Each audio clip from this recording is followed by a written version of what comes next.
What's going on, guys? David Rodriguez stopped here, and in today's video I'm going to be going over having bad sessions, bad training days. Here's 5 things that you might look at, seek to improve. So without further ado, let's get into it. Number 1, people are always asking all the time, well, how can I get better at this? Or how can I get better at the training that I'm doing? Well, maybe if I want to be a good tricker, but maybe if I do something that makes me really explosive, do some kind of explosive workouts, I'm gonna be real good at it. And typically the honest answer is it's not true. Just do the sport that you're practicing for. Practice what you are trying to accomplish. So if you're gonna be a powerlifter, stick with some powerlifting workouts. Obviously, stick to building the muscle, squat, bench, deadlift as your main lifts. Put in some accessories where you need it.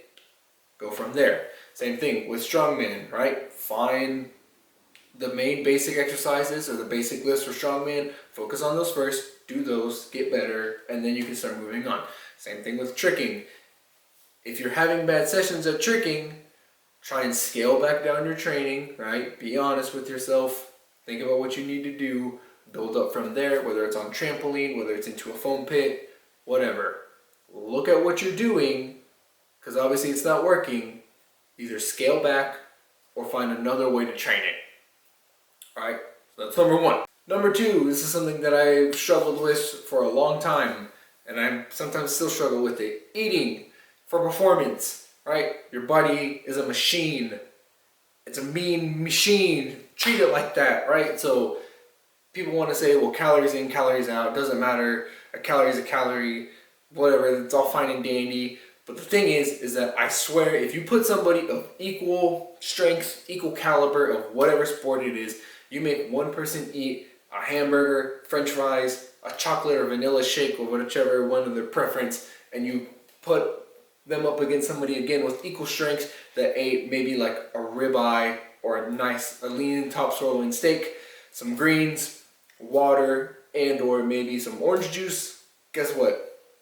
That person, I swear, the person who did the steak, the greens, the water, orange juice is going to significantly outperform the person who ate the cheeseburger, french fries, and chocolate shake.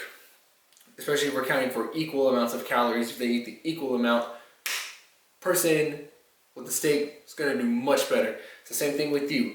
I don't care if you're like a teenager, right? I know teenagers can do anything. You're like 13 to 16, 17, 18, whatever. You can eat Taco Bell, cheeseburgers, and you can slam a session all day long. Guess what? At some point, that's going to catch back up to you. Instead, and if you're doing that well, eating poorer foods, imagine how much better you would be and how much better you could possibly feel if you were eating healthy foods. So I don't care if you're doing like carnivore, vegan, keto, whatever, something.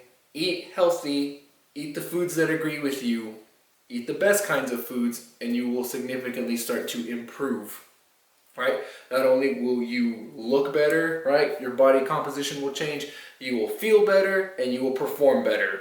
Number 3, again, I also struggle with a lot of these. It's been getting better, and that's why I've been improving my sessions. But number 3 is sleep and or adequate amounts of rest. Now, I prefer sleep instead of saying like rest, because for 8 hours a night, 8 hours of your total 24-hour day, you should be sleeping. That's a whole 8 hours of recovery just right there in your sleep cycle or in your whole day. So I know that people are really interested and really invested in, oh, I'm going to foam roll. Oh, I'm going to stretch. Oh, I'm going to do this. Oh, I did this cryotherapy thing and I feel amazing. No, just go to sleep.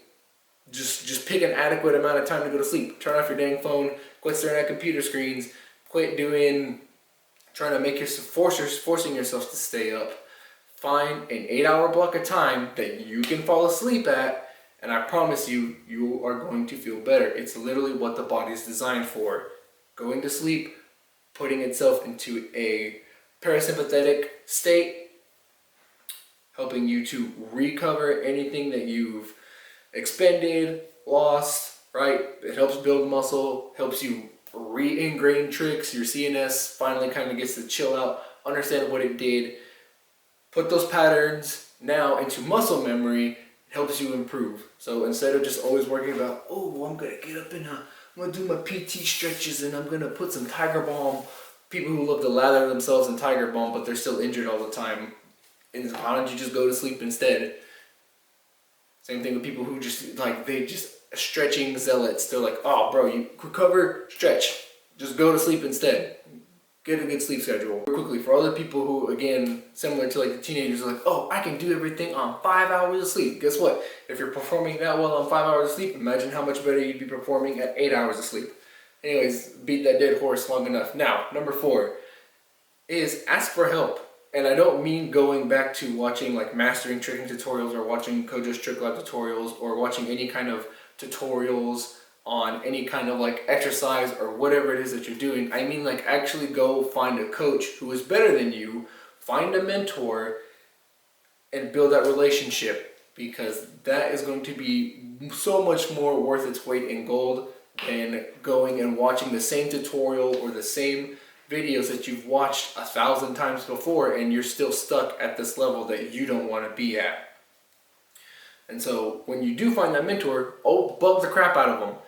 And especially if they have also decided to take on that mentor role ship for you, that's what they're there for. Bug them, ask them questions, ask them if they can do a cork snafu or whatever and you are still struggling with it, ask them about it. Be like, hey, what do you think about when you kick? What do you think about in the takeoff? Did you train from master scoop first? Did you do from TDR? Whatever. Same thing with lifting. If you don't know how to squat properly, you find a good mentor and you're like, hey, so how about this? Send clips of your training to them. They'll analyze it. They'll say, hey, this is what you should improve, and try to implement those improvements. It's even better if you can get a one-on-one session with them and be like, hey, you pay them, get them dinner, do something for them, find a mentor, and build that relationship. Now, that doesn't mean that tutorials aren't worth their time. I'm not saying you shouldn't watch Mastering Tricking. I'm not saying that you shouldn't watch KTL. I'm not saying that you shouldn't watch your favorite fitness YouTubers.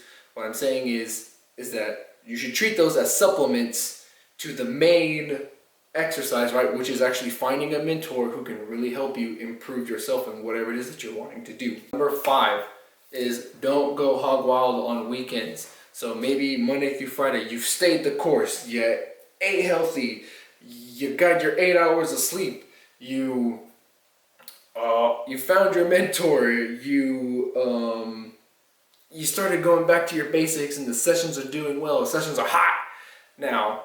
But then on the weekends, Saturday and Sunday or even Friday night, you just you start drinking, you start eating poor foods, you start going to sleep at 3 a.m., waking up back up at 8 a.m., only getting 5 hours of sleep. You just eat throughout the whole entire weekend. And then come Monday, you're like, oh, I don't feel so good. Yeah, it's because you spent 2 whole days, almost 2.5 whole days of trashing everything that you've done for 5 days. Remember, it's way easier to destroy things than it is to build them up. So, make sure that you are still staying the course on Friday and Saturday. And I'm not saying, don't have fun on the weekends. You can have your fun. But again, don't go hog wild. You're having a beer, whatever, maybe limit it to 2 beers on the weekend or 2 beers per Saturday, 2 beers on Sunday instead of just going all the way in, right? Same thing with food. Maybe just have 1 meal a day. That's just kind of this is my cheat day, right?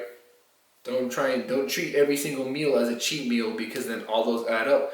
And then it adds up on Saturday, adds up on Sunday, and then guess what? You have all that to catch back up on Monday through Tuesday through, and you may not even recover from your weekend until either Tuesday or Wednesday, and then that's half the weekend already passed by, and then Friday, and then there's Thursday, and then Friday hits again, and then you do the same thing again. It's just a vicious cycle. So stay the course, even on the weekends. All right.